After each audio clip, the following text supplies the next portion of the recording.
നമസ്കാരം. ഞങ്ങളുടെ ഇന്നത്തെ വീഡിയോയിലേക്ക് എല്ലാവർക്കും സ്വാഗതം. നമ്മൾ ഇന്ന് കാണാൻ പോകുന്ന വീഡിയോ വളരെ വ്യത്യസ്തമായ ഒരു വീഡിയോയാണ്. അതായത് നമ്മുടെ ഭാരതത്തിൽ ഇങ്ങനെ ഒരു ക്ഷേത്രം വേറെ ഉണ്ടായിരുന്നില്ല എന്നാണ് എനിക്ക് തോന്നുന്നത്.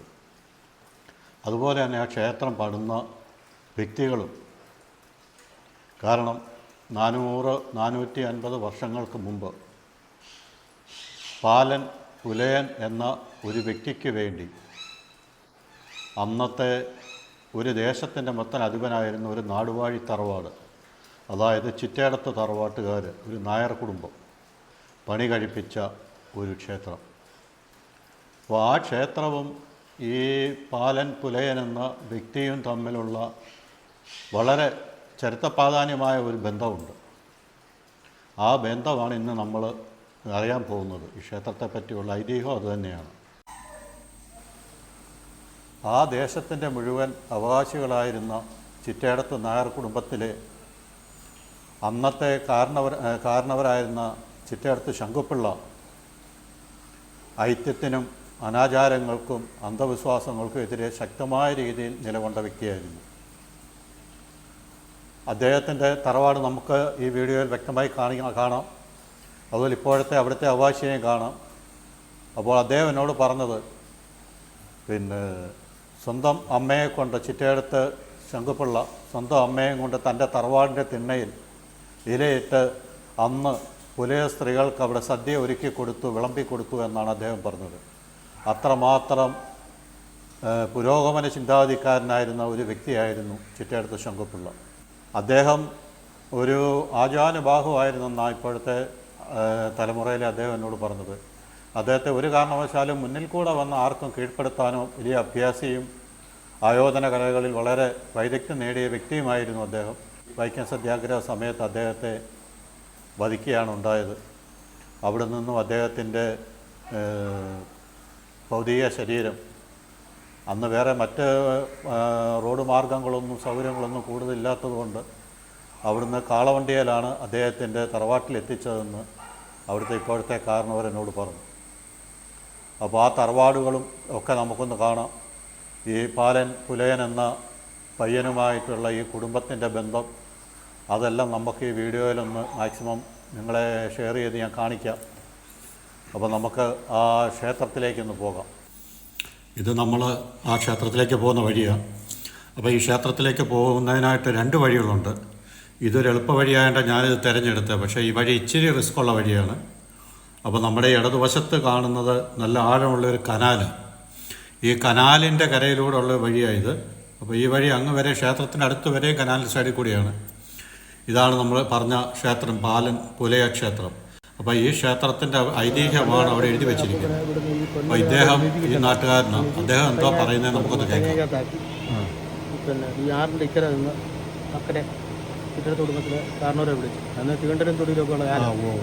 ഇക്കരെ നിന്ന് കാരണവരെ വിളിച്ച് കാരണവരെ ഏൽപ്പിച്ചു. അപ്പോൾ അന്നത്തെ കാലത്തൊക്കെ എന്ന് പറഞ്ഞാൽ വേറൊക്കെ ആഹാരമൊക്കെ കൊടുക്കാന്നൊക്കെയുള്ള ആ ഒരു രീതിയായിരുന്നു. അപ്പോൾ അങ്ങനെ എല്ലാം കഴിഞ്ഞ് പുള്ളിക്ക് പോയി കുറേ കാലം കഴിഞ്ഞപ്പോൾ ഈ കൃഷി നോക്കിയിട്ട് ഈ പൊന്മഴയുടെ വെച്ച് പിന്നെ കടുവായിട്ട് മത്സരപ്പം അങ്ങനെ കടുവ അപ്പൂപ്പനെ കടിക്കും. അപ്പം കടുവയെ വെട്ടി, അങ്ങനെ വെട്ടി 2 പേരും ഒരിടത്ത് മരിച്ചിടും. പിന്നെ കാലങ്ങളിൽ നമുക്ക് കുടുംബത്തിൽ പല അനർത്ഥങ്ങളുണ്ട്. ഇന്ന് ഈ അനർത്ഥങ്ങളുടെ ദേവപ്രശ്നം വെച്ച് നോക്കുക എന്നുള്ളൊരു, അങ്ങനെ ദേവപ്രശ്നം വെച്ചപ്പം അതിനകത്ത് തെളിഞ്ഞത് പുള്ളിക്കൊരു ഇരിപ്പിടം ഉണ്ടാക്കി കൊടുക്കും എന്ന് ഈ കുടുംബത്തിലൊരു കാവലായിട്ട് പുള്ളി കാണും എന്നാണ് പറഞ്ഞാണ്. അങ്ങനെ ഇവിടെ ഒരു മരം ഉണ്ടാക്കുക, ആ മരത്തിൻ്റെ ചുറ്റി വിളക്കെത്തി കയറും കണ്ട്. അത് പിന്നെ ഇപ്പം ഇങ്ങനെ ഒന്ന് അമ്പലമായി. ഇപ്പോൾ നാട്ടുകാരുടെ മുഴുവൻ പിന്നെ ദൈവമായിട്ട് മാറി. എല്ലാ ജാതിക്കാരും വരുന്നുണ്ട്. മനുഷ്യർ ഉപയോഗിക്കുന്ന എല്ലാ സാധനവും ഇവിടെ വഴിപാടും. ഇറച്ചി, മീൻ എന്നൊന്നുമില്ല. മനുഷ്യർ എന്തെല്ലാം ഉപയോഗിക്കുക അതെല്ലാം ഇവിടെ വഴിപാട്. കള്ളായാലും എന്തായാലും. പിന്നെ പ്രത്യേകിച്ച് പൂജാ കാര്യങ്ങളൊന്നും ഇല്ല ഇവിടെ. ആ പട ഉള്ളതെന്ന് പറഞ്ഞാൽ നമുക്കറിയാവുന്നത് പണ്ട് ഇതെന്ന് ശരിയായിട്ട് സ്ഥാപിച്ചെന്നുള്ള കറക്റ്റ് അറിയത്തില്ല. ഇത്ര വർഷം എന്നുള്ളത് പറയാൻ അറിയത്തില്ല. 400 പറയുന്നവരുണ്ട്, 500 പറയുന്നുണ്ട്, 700 പറയുന്നുണ്ട്. അപ്പോൾ ആ തലമുറപ്പെട്ടവരൊക്കെ പോയി. ഒന്നും ഇതുപോലുള്ള റെക്കാർഡികളൊന്നും ഒന്നും ഇല്ലല്ലോ. പിന്നെ അത് കഴിഞ്ഞ് പിന്നെ പുനഃപ്രതിഷ്ഠ നടത്തിയ അത് മുതൽ ഡിസംബർ 18 പ്രതിഷ്ഠാദിനമായിട്ട് ആഘോഷിക്കും എല്ലാ വർഷവും. അത് ഡിസംബർ 18 നാളല്ല, ഡിസംബർ 18. ഡിസംബർ 18 അതാകുമ്പോൾ എന്നും ഒറ്റ ദിവസം. അപ്പോൾ ആ ഒരു അങ്ങോട്ട് പരിപാടിയൊക്കെ നടക്കുന്നു. പിന്നെ പ്രത്യേകിച്ച് പൂജാ കാര്യങ്ങളൊന്നും ഇവിടെ ഇവിടെ ആ പട ഉള്ളതെന്ന് പറഞ്ഞാൽ നമുക്ക് അറിയാവുന്നത് പണ്ട് ഇതെന്ന് ശരിയായിട്ട് സ്ഥാപിച്ചെന്നുള്ള കറക്റ്റ് അറിയത്തില്ല. വർഷം എന്നുള്ളത് പറയാൻ അറിയത്തില്ല. പിന്നെ അത് കഴിഞ്ഞ് പിന്നെ പുനഃപ്രതിഷ്ഠ നടത്തിയ പിന്നെ ഈ കുടുംബത്തിലെ പിന്നെ കാരണവരായിരുന്നു ചിറ്റടത്ത് ശങ്കുപ്പിള്ള. ഇവിടെ നമുക്ക് മനുഷ്യൻ ഉപയോഗിക്കുന്ന എന്തൊരു വസ്തുവും നമുക്കിവിടെ കാണിക്കയായിട്ട് സമർപ്പിക്കാം. നമ്മൾ ഇറച്ചിയോ മീനോ മദ്യമോ കള്ളോ അല്ലെങ്കിൽ പച്ചക്കറികളോ എന്ത് സാധനവും കാണിക്കയായിട്ട് ഇവിടെ സമർപ്പിക്കാം. അതാണ് ഇവിടുത്തെ ഈ പ്രത്യേകത. ഈ പറയുന്ന കാഞ്ഞേറ്റുകര ദേശം മുഴുവൻ ചിറ്റയടത്ത് തറവാട് വകയായിരുന്നു. 850 വർഷം പഴക്കമുള്ളതാണ് ചിറ്റയടത്ത് തറവാട്. ഈ പറയുന്ന ഇദ്ദേഹം, ഈ പാലംപുലയൻ എന്ന് പറയുന്ന അദ്ദേഹം 450-500 വർഷത്തോളം അദ്ദേഹത്തിൻ്റെ ചരിത്രമുണ്ടെന്ന് ഇപ്പോൾ നമ്മളോട് അദ്ദേഹം പറഞ്ഞത്. അദ്ദേഹം ഈ ക്ഷേത്രത്തിനടുത്തായിട്ടൊരു കട നടത്തുന്നു. ക്ഷേത്രത്തിലേക്ക് ആവശ്യമായ സാധനങ്ങളൊക്കെ വിൽക്കുന്ന ഒരു കടയാണ്. പട്ടുണ്ട്, നേരിയതുണ്ട്, തോർത്തുണ്ട്, മുണ്ടുണ്ട്, എല്ലാം ഉടുപ്പുണ്ട്, അങ്ങനെ എന്ത് സാധനവും നമ്മൾ മനുഷ്യർ ഉപയോഗിക്കുന്ന എന്ത് സാധനവും നമുക്കവിടെ കാണിക്കയായിട്ട് സമർപ്പിക്കാം. അപ്പോൾ ഈ പറയുന്ന പാലൻ 450-500 വർഷങ്ങൾക്ക് മുമ്പ് ഈ ചിറ്റയടത്ത് തറവാട്ടിലെ കാര്യസ്ഥനായിരുന്നു. അപ്പോൾ അദ്ദേഹമാണ് ഈ ദേശം മുഴുവൻ നോക്കിക്കൊണ്ടിരുന്നത്. അപ്പോൾ ഒരിക്കൽ അദ്ദേഹം കൃഷി നോക്കുന്നതിനായിട്ട് അവിടുന്ന് പോയി. അദ്ദേഹം പിന്നെ തിരിച്ചു വന്നില്ല. അങ്ങനെ അദ്ദേഹത്തെ അന്വേഷിച്ച് പോയപ്പോഴാണ് കാണുന്നത് ആറ്റിൻ്റെ അങ്ങേക്കരയിൽ ഒരു കടുവയുമായിട്ട് അദ്ദേഹം മൽപ്പിടുത്തമുണ്ടായി. കടുവയെ അദ്ദേഹം വെട്ടിക്കൊന്നു. അദ്ദേഹം അവിടെ മരിച്ചു കിടക്കുന്നു. അങ്ങനെ ആ അതിനുശേഷം കുറേ നാൾ കഴിഞ്ഞപ്പോഴത്തേക്കിന് ആ ദേശത്തും ചിറ്റയത്ത് തറവാട്ടിലുമൊക്കെ പല പല ദുർനിമിത്തങ്ങളും പ്രശ്നങ്ങളും ഒക്കെ കാണുവാനും ഒക്കെ തുടങ്ങി. അങ്ങനെ വന്ന സമയത്ത് അവർ ദേവപ്രശ്നം വെച്ചപ്പോൾ അറിഞ്ഞു ആ പാലനെ നിങ്ങൾ എവിടെയെങ്കിലും കുടിയിരുത്തണം, അവൻ്റെ ആത്മാവ് അലഞ്ഞു നടക്കുകയാണെന്ന്. അന്നത്തെ കാലത്ത് നമ്മളിപ്പോൾ കണ്ട ആ ക്ഷേത്രത്തിൻ്റെ ഭാഗത്തൊരു വലിയ വൃക്ഷമായിരുന്നു അത്രേ. ആ വൃക്ഷത്തിൻ്റെ ചുവട്ടിൽ ആ വൃക്ഷത്തിലാണ് അദ്ദേഹത്തെ കുടിയിരുത്തിയതെന്നാണ് ഇപ്പം നമ്മളവിടെ കണ്ട അദ്ദേഹം പറഞ്ഞത്. അപ്പോൾ അവിടെ കുടിയിരുത്തിയിട്ട് പിന്നീട് ഇപ്പോൾ കുറേ വർഷങ്ങൾക്ക് മുമ്പ് ആ മരമൊക്കെ നശിച്ചു പോയി. നൂറ്റാണ്ടുകൾ കഴിഞ്ഞപ്പോഴേ മരമൊക്കെ നശിച്ചു പോയി. അങ്ങനെ അതിന് ശേഷം ചിറ്റയടത്ത് തറവാട്ടിലെ അവരുടെ ട്രസ്റ്റ് അംഗങ്ങളെല്ലാം കൂടി ചേർന്ന് അവർ പണി കഴിപ്പിച്ച ക്ഷേത്രമാണ് ഇപ്പോൾ ഈ കാണുന്നത്. അപ്പോൾ അന്നത്തെ പഴയ വിഗ്രഹം ഉണ്ടായിരുന്നു, അത് തടിയിലായിരുന്നു. അതിനുശേഷം പിന്നീട് അതിപ്പം പുനഃപ്രതിഷ്ഠ നടത്തി. അപ്പോൾ എല്ലാ വർഷവും ഡിസംബർ 18 അവിടുത്തെ പ്രതിഷ്ഠാ ദിനം. അപ്പോൾ ഈ പ്രതിഷ്ഠാ ദിനത്തിൻ്റെ അന്നായാലും അല്ലാത്ത ദിവസങ്ങളിലായാലും അവിടെ വിളക്ക് കത്തിയിൽ മാത്രമേ ഉള്ളൂ, ബാക്കി പൂജകളോ കാര്യങ്ങളോ ഒന്നുമില്ല. അപ്പോൾ നമ്മളിപ്പോൾ ആ ക്ഷേത്രം നമ്മൾ കണ്ട സ്ഥിതിക്ക്, അവിടുത്തെ പാലൻ്റെ ചരിത്രവും നമ്മൾ അറിഞ്ഞ സ്ഥിതിക്ക് നമ്മൾ ചിറ്റയടത്ത് തറവാടും നമുക്ക് കണ്ടേ പറ്റത്തുള്ളൂ. കാരണം അതുമായിട്ടാണല്ലോ ഈ പാലൻ എന്ന് പറഞ്ഞ ഇദ്ദേഹവുമായി ബന്ധപ്പെട്ട് കിടക്കുന്നത്. ആ കുടുംബത്തിലെ ആയിരുന്നല്ലോ, കാര്യസ്ഥനായിരുന്നല്ലോ ഇദ്ദേഹം. അപ്പോൾ നമുക്ക് ആ തറവാട്ടിലേക്കുള്ള പോകുന്ന വഴിയാണ് നമ്മളിപ്പോൾ പൊയ്ക്കൊണ്ടിരിക്കുന്നത്. അപ്പോൾ 850 വർഷം പഴക്കമുണ്ടായിരുന്ന ആ തറവാട്ടിൽ ഒരുപാട് കാരണവന്മാർ മാറി മാറി വന്നു. ഇപ്പോൾ അവിടുത്തെ 5ാമത്തെ തലമുറയാണ് ഇപ്പോൾ ആ തറവാട്ടിൽ താമസിക്കുന്നത്. ആ തറവാടിനും ഒരുപാട് പ്രത്യേകതകളുള്ളതാണ്. നമുക്ക് ആ തറവാടിൻ്റെ തിണ്ണയൊക്കെ കാണുമ്പോൾ നമുക്ക് മനസ്സിലാവും. അതായത് തൂണുകളില്ലാത്ത ഒറ്റത്തടിയിലുള്ള ഒരു തറവാടാണ്. സാധാരണ തറവാടുകളുടെ തിണ്ണയ്ക്ക് മുന്നിലായിട്ട് കഴുക്കോല് വന്നിറങ്ങുന്നിടത്തൊക്കെ തടിയിലുള്ള തൂണുണ്ടാവും. ഇതാ തൂണിന് പകരം കഴുക്കോലിലാണ് വേറെ സിസ്റ്റത്തിൽ അവിടെ ഇതുണ്ടാക്കിയിരിക്കുന്നത്.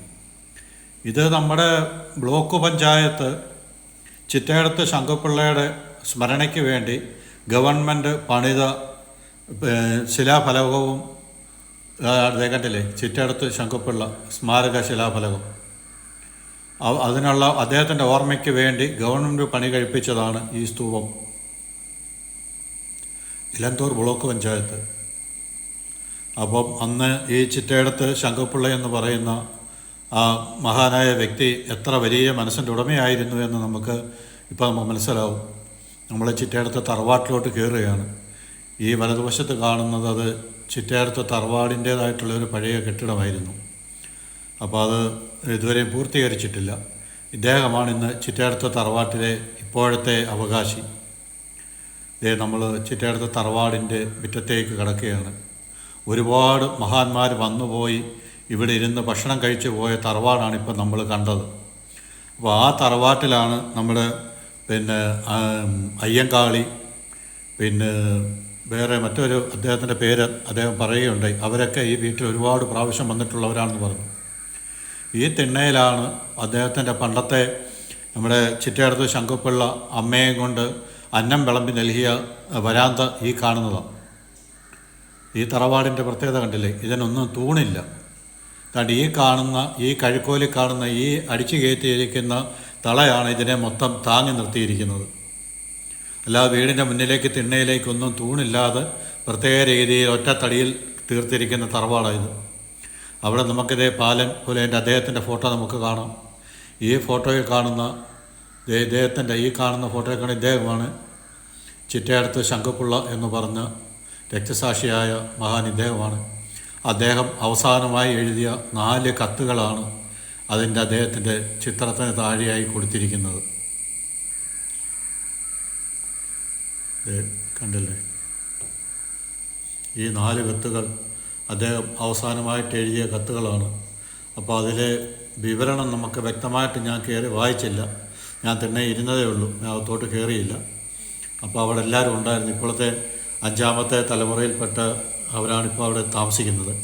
പിന്നെ ഈ വീട്ടിലുള്ളവർ വേറൊരു പ്രത്യേകതയെന്ന് പറയുന്നത്, ഇവിടെ നാഗപാല ചാമുണ്ഡി ക്ഷേത്രമുണ്ട്. ഈ ക്ഷേത്രത്തിൻ്റെ വകയായിട്ട്, ഈ തറവാടിൻ്റെ വകയായിട്ട്. അപ്പോൾ അദ്ദേഹം പറഞ്ഞത് കേരളത്തിൽ നല്ല ഭാരതത്തിൽ തന്നെ ഇത്ര അപൂർവമായ ക്ഷേത്രം വളരെ കുറച്ചേ ഉള്ളൂ. അപ്പോൾ അതിലൊരു ക്ഷേത്രം ഇതാണെന്ന്, നാഗപാല ചാമുണ്ഡി ക്ഷേത്രം. അപ്പോൾ കാവിന് പകരമായിട്ട് നാഗത്തെയാണ് അവിടെ കുടിയിരുത്തിയിരിക്കുന്നത്. അതുകൊണ്ട് ഈ കാണുന്നതാണ് ക്ഷേത്രം. അപ്പോൾ എല്ലാ വർഷവും ഇവിടെ നടക്കുന്ന ഡിസംബർ 25-ന് ശേഷം നടക്കുന്ന വലിയ കളമെഴുത്തും പാട്ടും ഉണ്ട്. അന്ന് ആയിരക്കണക്കിന് ഇവർ മൊത്തം ചിറ്റയടത്ത് തറവാട്ടിലെ ബന്ധുക്കൾ മിത്രാദികൾ ഇന്ന് ലോകത്ത് എവിടെയെല്ലാം ഉണ്ടോ അവരെല്ലാവരും ഇവിടെ എത്തി വലിയ കളമെഴുത്തും പാട്ടും ഒക്കെ ആയിട്ട് അന്ന് ആയിരക്കണക്കിന് എത്തുന്ന ഭക്തർക്ക് രാവിലെ ഉച്ചയ്ക്കും വൈകിട്ടും ഒക്കെ 4 നേരം ഭക്ഷണം നൽകി അവരെ വിടുന്നത്. അപ്പോൾ ഈ കളമെഴുത്ത് സമയത്ത് ഇവിടെ നാഗ ചാമുണ്ടിയായിട്ട് ഈ തറവാട്ടിലെ 10 വയസ്സിന് താഴെ പ്രായമുള്ള ഒരു പെൺകുട്ടിയായിരിക്കും നാഗചാമുണ്ടിയായിട്ട് ഇവിടെ വ്രതശുദ്ധിയോടുകൂടി ഇരിക്കുന്നത്. ഒരുപാട് ദിവസത്തെ വ്രതമെടുത്തതിന് ശേഷമാണ്. അതുപോലെ തന്നെ ഇവിടെ പൂജാരി ബ്രാഹ്മൺസിൻ്റെ പൂജയില്ല. ഈ തറവാട്ടിലെ അംഗങ്ങൾ തന്നെയാണ് ഇവിടെ പൂജകൾ നടത്തുന്നത്. നാഗചാമുണ്ടിയും നാഗരാജാവും നാഗയക്ഷിയും ഒക്കെയായിട്ട് ഇവിടെ കളത്തിന് മുന്നിലിരിക്കുന്നത് ഈ തറവാട്ടിലെ അംഗങ്ങൾ തന്നെയാണ്. നമ്മൾ ഈ തറവാടിനെ പറ്റിയുള്ളൊരു ഏകദേശ രൂപം നിങ്ങൾക്ക് കിട്ടിയല്ലോ. അപ്പോൾ നമുക്ക് അദ്ദേഹത്തോട് ഞാൻ കൂടുതലായിട്ടുള്ള കാര്യങ്ങൾ അദ്ദേഹത്തെ ഞാൻ ഇതിനകത്ത് കാണിക്കാൻ തയ്യാറാവാഞ്ഞതിൻ്റെ കാരണം അദ്ദേഹം പറഞ്ഞു പിന്നീട് ഒരിക്കൽ നമുക്ക് വിശദമായിട്ട് നമുക്ക് ഈ കാര്യങ്ങളെ പറ്റിയൊക്കെ സംസാരിക്കാം. ഞങ്ങളുടെ ഈ വീഡിയോ ഇവിടെ പൂർണ്ണമാവുകയാണ്. അപ്പം ഞങ്ങളുടെ വീഡിയോ ആദ്യമായിട്ട് കാണുന്നവർ സബ്സ്ക്രൈബ് ചെയ്ത് സപ്പോർട്ട് ചെയ്യണം. എല്ലാവർക്കും നന്ദി, നമസ്കാരം.